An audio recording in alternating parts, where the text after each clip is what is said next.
Bom dia, me chamo Fiamma e hoje eu vou falar sobre os aspectos culturais dos indígenas, certo? Ressaltando, primeiramente, que toda cultura ela é válida, ela é dinâmica e ela se atualiza no decorrer dos anos, certo? E muitas pessoas elas têm a ideia que a cultura dos índios que viveram no Brasil era uma única cultura, era unificada. Mas na realidade a sua cultura e a sua etnia ela era bastante diversificada. Antes mesmo da chegada dos portugueses ao Brasil, em 1500, a população de nativos indígenas ultrapassava os seus 5 milhões. E hoje em dia teve uma redução bastante mesmo considerável para, em média, 800 mil índios.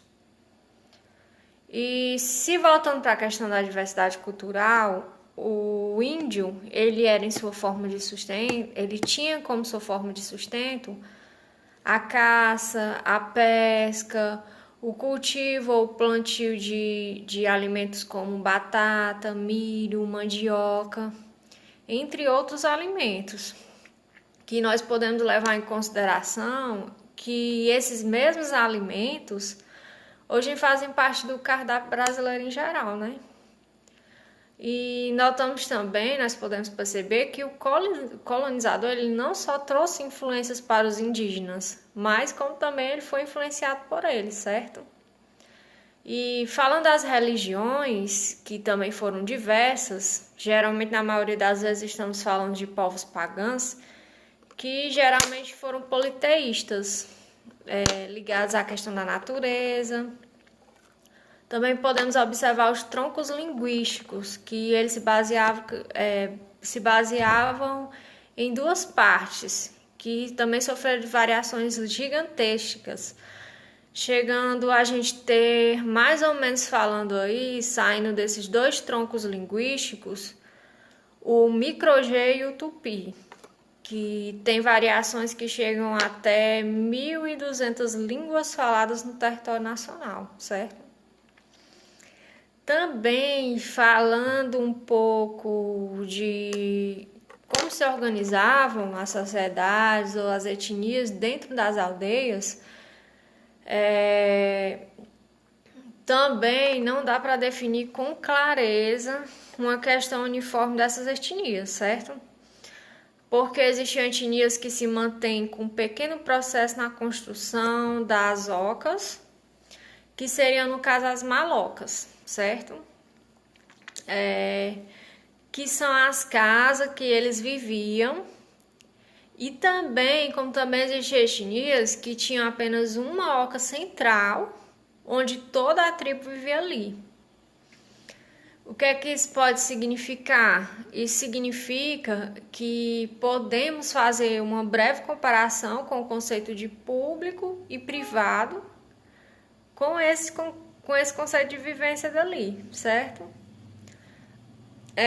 Também existiam as etnias que praticavam a antropofagia.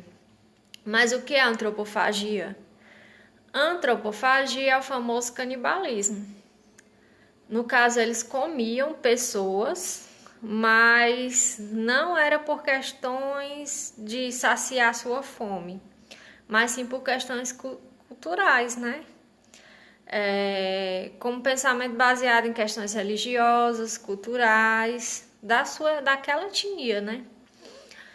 E após a chegada dos portugueses, no século XV, eles vieram pensando no seu contexto econômico, no caso, pensando, atraídos ambiciosamente em achar ouro nessas novas terras, pois, na verdade, a sua logística de trabalho era baseada no capitalismo mercantil, que muito mesmo se diferenciava naquele contexto da lógica indígena.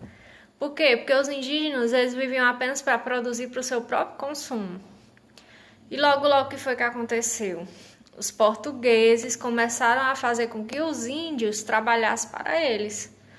através da mão de obra que a gente chama de escambo. Mas o que é o escambo? O escambo é a prática da troca de serviços ou mercadorias que substituía o uso de dinheiro entre eles, certo? É óbvio que com o tempo os índios perceberam que estavam sendo explorados pelos colonizadores, né? E com isso houve o quê? Houve sim muitas formas de resistência entre eles, certo? Muitas matanças e aí se deu muitas coisas que estão registradas em nossa história primordial, a história do descobrimento do Brasil.